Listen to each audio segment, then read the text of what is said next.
You, John Fitzgerald Kennedy, do solemnly swear. I, John Fitzgerald Kennedy, do solemnly swear. That you will faithfully execute the office of President of the United States. That I will faithfully execute the office of President of the United States. And will, to the best of your ability. And will, to the best of my ability. Preserve, protect, and defend the Constitution of the United States. Preserve, protect, and defend the Constitution of the United States. So help you God. So help me God.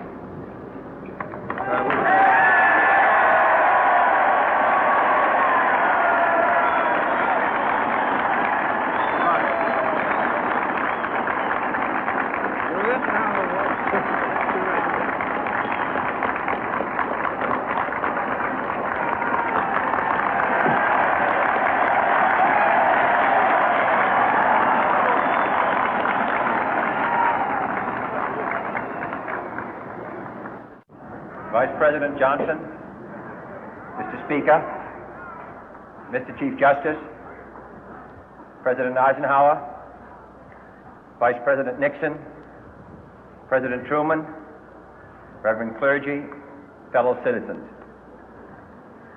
We observe today not a victory of party, but a celebration of freedom, symbolizing an end as well as a beginning, signifying renewal as well as change. For I have sworn before you and Almighty God the same solemn oath our forebears prescribed nearly a century and 3/4 ago. The world is very different now, for man holds in his mortal hands the power to abolish all forms of human poverty and all forms of human life.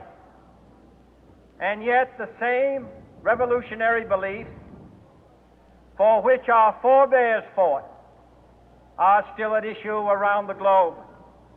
The belief that the rights of man come not from the generosity of the state, but from the hand of God. We dare not forget today that we are the heirs of that first revolution. Let the word go forth from this time and place to friend and foe alike that the torch has been passed to a new generation of Americans born in this century, tempered by war, disciplined by a hard and bitter peace, proud of our ancient heritage, and unwilling to witness or permit the slow undoing of those human rights to which this nation has always been committed and to which we are committed today at home and around the world.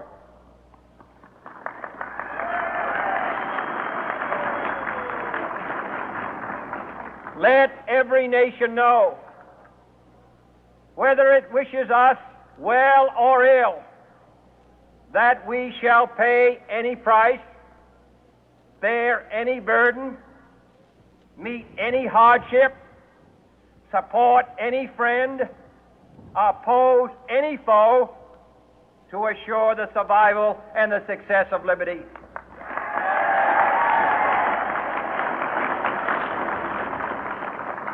This much we pledge and more.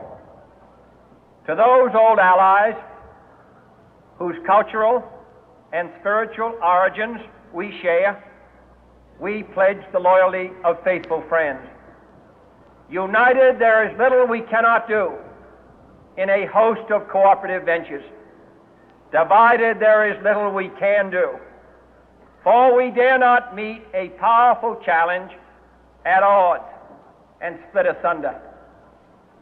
To those new states whom we welcome to the ranks of the free, we pledge our word that one form of colonial control shall not have passed away, merely to be replaced by a far more iron tyranny. We shall not always expect to find them supporting our view, but we shall always hope to find them strongly supporting their own freedom, and to remember that in the past, those who foolishly sought power by riding the back of the tiger ended up inside.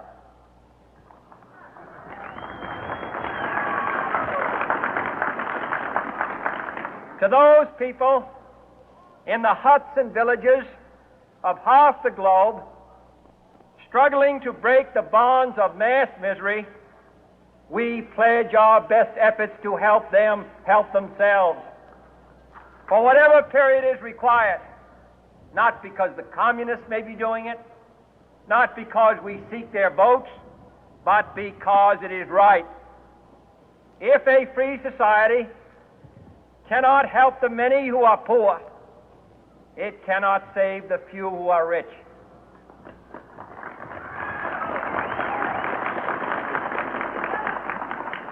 To our sister republics south of our border, we offer a special pledge to convert our good words into good deeds, in a new alliance for progress, to assist free men and free governments in casting off the chains of poverty. But this peaceful revolution of hope cannot become the prey of hostile powers. Let all our neighbors know that we shall join with them to oppose aggression or subversion anywhere in the Americas. And let every other power know that this hemisphere intends to remain the master of its own house.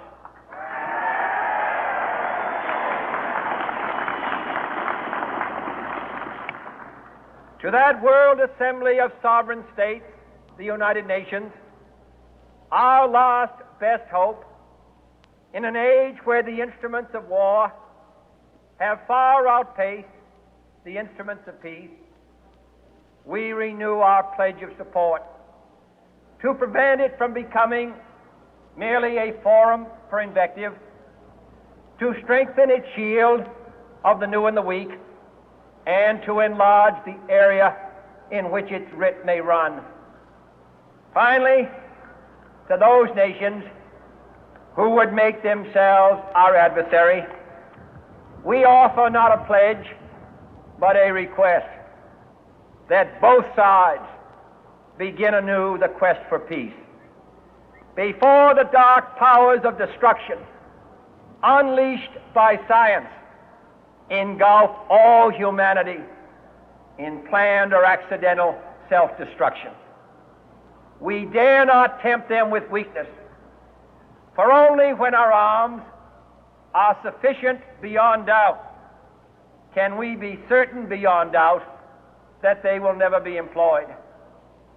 But neither can two great and powerful groups of nations take comfort from our present course, both sides overburdened by the cost of modern weapons, both rightly alarmed by the steady spread of the deadly atom, yet both racing to alter that uncertain balance of terror that stays the hand of mankind's final war. So let us begin anew, remembering on both sides that civility is not a sign of weakness, and sincerity is always subject to proof. Let us never negotiate out of fear, but let us never fear to negotiate.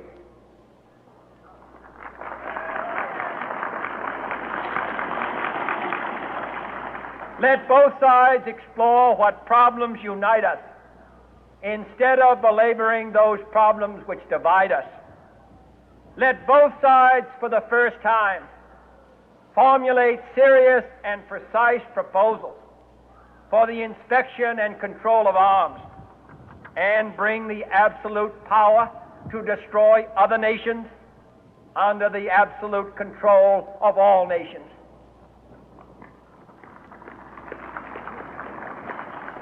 Let both sides seek to invoke the wonders of science instead of its terrors. Together, let us explore the stars, conquer the deserts, eradicate disease, tap the ocean depth, and encourage the arts and commerce. Let both sides unite to heed in all corners of the earth the command of Isaiah to undo the heavy burden and let the oppressed go free. And if a beachhead of cooperation may push back the jungle of suspicion, let both sides join in creating a new endeavor, not a new balance of power, but a new world of law, where the strong are just and the weak secure and the peace preserved. All this will not be finished in the first 100 days, nor will it be finished in the first 1,000 days, nor in the life of this administration, nor even perhaps in our lifetime on this planet. But let us begin.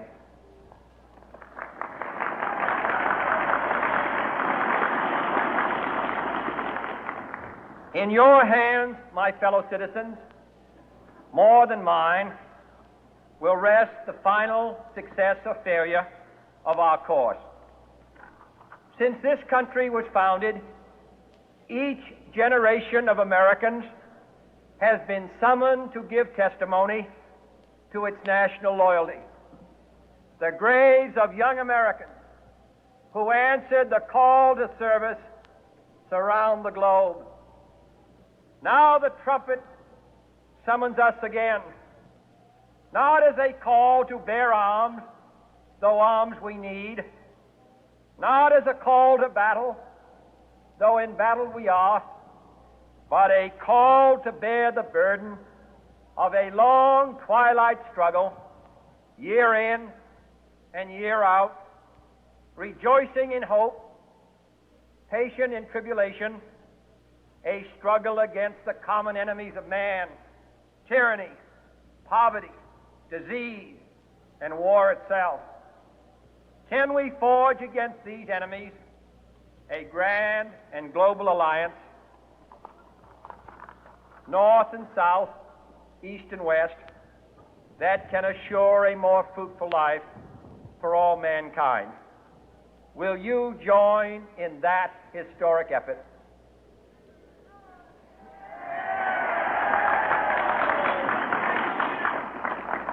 In the long history of the world, only a few generations have been granted the role of defending freedom in its hour of maximum danger.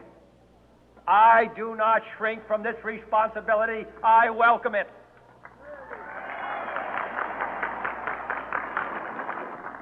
I do not believe that any of us would exchange places with any other people or any other generation.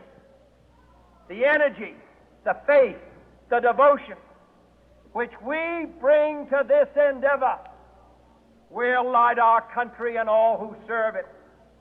And the glow from that fire can truly light the world. And so, my fellow Americans, ask not what your country can do for you. Ask what you can do for your country.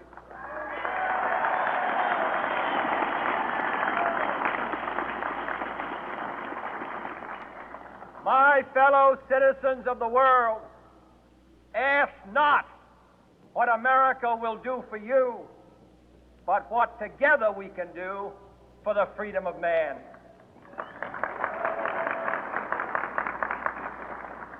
Finally, whether you are citizens of America or citizens of the world, ask of us here the same high standards of strength and sacrifice which we ask of you.